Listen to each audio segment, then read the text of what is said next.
Okay, we left off 788, the bottom paragraph.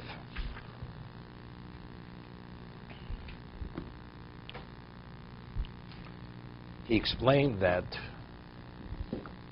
the natural desire for many things is implanted within the emotion of the human being, or within the makeup of the human being, because otherwise existence couldn't exist.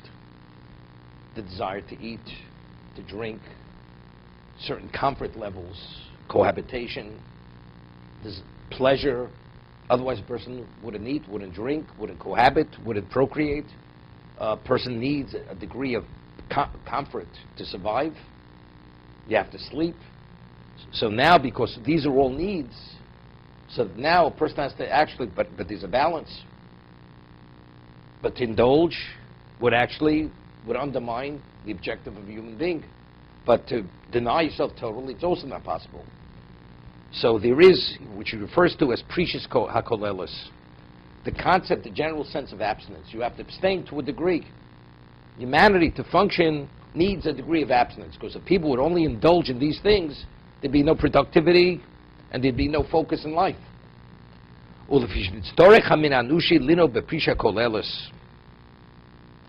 says, since the human being has to conduct himself with the general principle of abstinence, and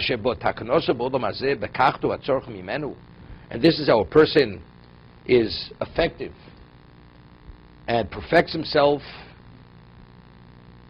in this world by taking what's needed for himself.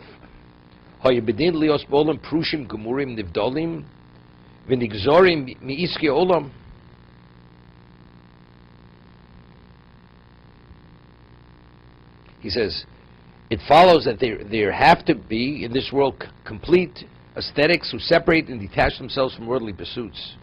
You know what he's saying? Something interesting. Let's say nobody would abstain whatsoever. You have to have some degree of role models.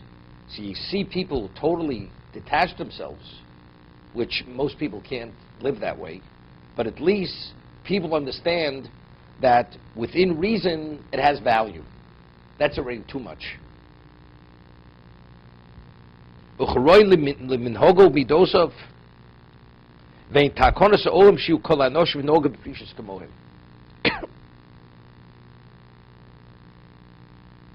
I'll give you an example. This is similar to what the Gemara says. You know, the argument for Rabbi Shimon and Rabbi Shmuel, how should a person conduct his life? Totally detach yourself from any type of vocational livelihood and just study Torah and Hashem will provide? Well, like Rabbi Shmuel says, no. You know, you should plow in the plowing season, and sow in the sowing season, and harvest, and so on and so forth. So the Gemara says, Harbi Oscar Shimi B'Yechoy will also be other. Many attempted to follow Rabbi Shimon Yechoy, they didn't succeed. So Rabbi Chaim Volozhin says, many did not succeed, but a minority did succeed. It's not for everyone. It's not for everyone. So he's saying, but factually, having those few who did succeed, it says, you know, if you have a sufficient degree of commitment and belief and trust in Hashem, you will succeed. Is it for you? That's a different story. To have what it takes to do. But you definitely see from there that it teaches you a lot. You're able to draw from that many lessons. That if a person has sufficient emunah bitochen and you live your life as prescribed, Hashem will provide. Although most people don't do that. They say, it's not for me.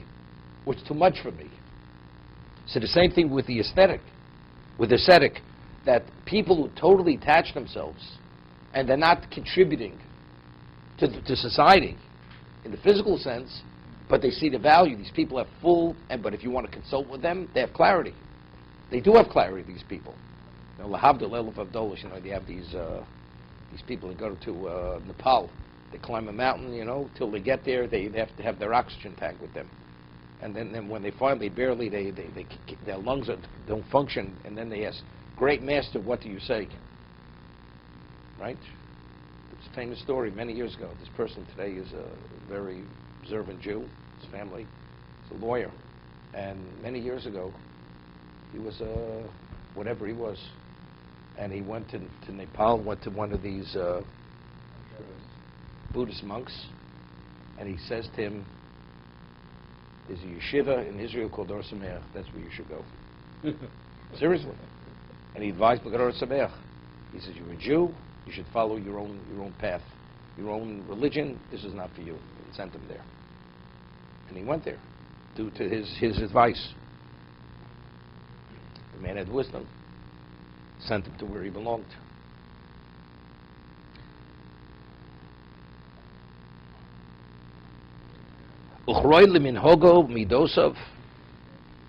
And what's appropriate for his conduct and for his character.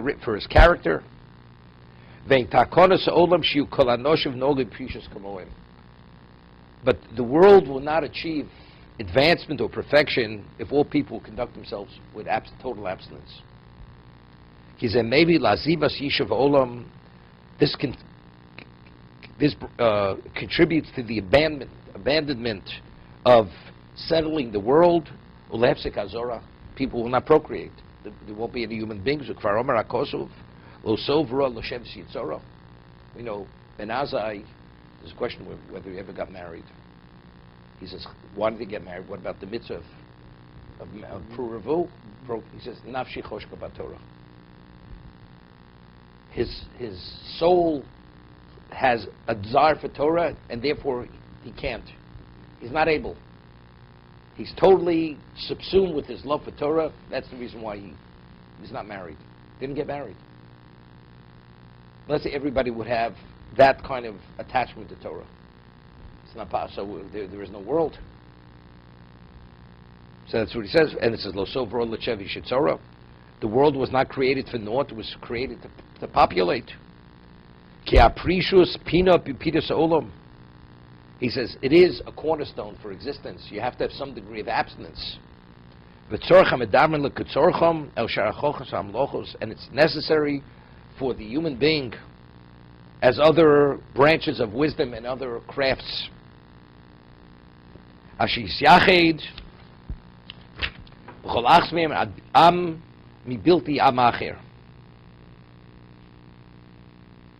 certain people are specialists in areas, not so mankind should benefit from each of their abilities. And each group takes based on its need and what's appropriate for them. The way HaKadosh Baruch created the world, all humanity doesn't invest in one branch of knowledge, or one craft, or one trade. Because the only way you're able to complete the order of the world is if you have a representation of every branch of knowledge and every trade and every craft. Everything was made beautiful in its time. Everything has its time. I'd want to be that, but it's not for you.